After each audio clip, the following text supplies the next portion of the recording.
সাত সকালে শহর জুড়ে ইডি তৎপরতা।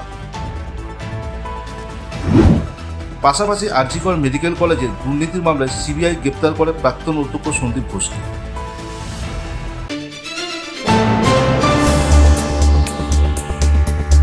সাত সকালে শহর জুড়ে ইডি তৎপরতা। সাউথ পয়েন্ট স্কুলে দুর্নীতি মামলায় একাধিক জায়গায় অভিযান চালান কেন্দ্রীয় সংস্কার আধিকারিকেরা। সকাল 6:30 নাগাদ কেন্দ্রীয় বাহিনীকে সঙ্গে নিয়ে নিউ আলিপুরে বি ব্লকের সাউথ পয়েন্ট স্কুলের পরিচালন সমিতির প্রাক্তন চেয়ারম্যান সুশীল কুমার দাগার বাড়িতে হানা দেয়।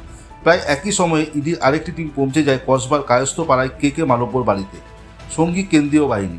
বেশ কয়েকজন ব্যবসায়ীর বাড়িতেও চলে তল্লাশি, চলছে জিজ্ঞাসাবাদ।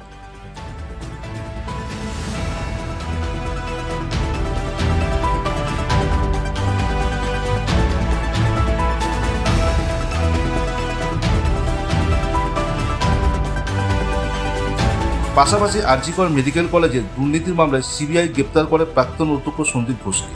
গ্রেপ্তার করা হয়েছে তার নিরাপত্তারক্ষী আফসার আলী খানকে। এছাড়া বিপ্লব সিং এবং সুমন হাজরা নামে আরও দুজনকে গ্রেপ্তার করেছে সিবিআই। মানুষ অধীর আগ্রহ অপেক্ষা করছিল কখন সন্দীপ ঘোষ গ্রেপ্তার হয়, কিন্তু এই প্রাতিষ্ঠানিক দুর্নীতি, এই সীমাহীন লুট, এই ঔদ্ধত্য, এই অত্যাচার একা সন্দীপ ঘোষের পক্ষে টেনে নিয়ে যাওয়া সম্ভব ছিল না। অনুমোদন ছাড়া, আশীর্বাদ ছাড়া এত বড় প্রতিষ্ঠানকে এভাবে একচেটিয়া একাধিপত্য কায়েম করা সম্ভব ছিল না। আমরা বিশ্বাস রাখি যে আদালতের নজরদারিতে যে তদন্ত চলছে, কেন্দ্রীয় তদন্তকারী সংস্থা নিঃসন্দেহে প্রকৃত তথ্য উদ্ঘাটিত করবেন। আমরা প্রথম থেকেই বলছি, এই মেয়েটি কোনো বিচ্ছিন্ন ধর্ষণ কিংবা খুনের ঘটনার শিকার নয়। একটি বিশেষ চক্রের বিরুদ্ধে আওয়াজ তোলা কিংবা কিছু জেনে ফেলার কারণে পরিকল্পিতভাবে খুন করা হয়েছে তাকে। দুর্নীতির মামলা যে অভিযোগগুলো উঠছিল তাতে এই গ্রেফতার হয়েছেন সন্দীপ ঘোষ, এখনো পর্যন্ত তাই খবর আসছে। কিন্তু এখানে দলের আলাদা করে মন্তব্যের কোনো জায়গা নেই, কারণ যদি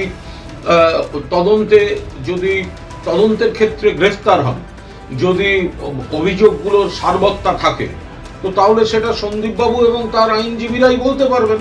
ফলে এখানে আলাদা করে এই বিষয়ে দলের তরফে মন্তব্যের কোনো অবকাশ নেই। কিছু কিছু অভিযোগ, এটা খানিকটা বেশ কিছু আগে থেকেই ছিল।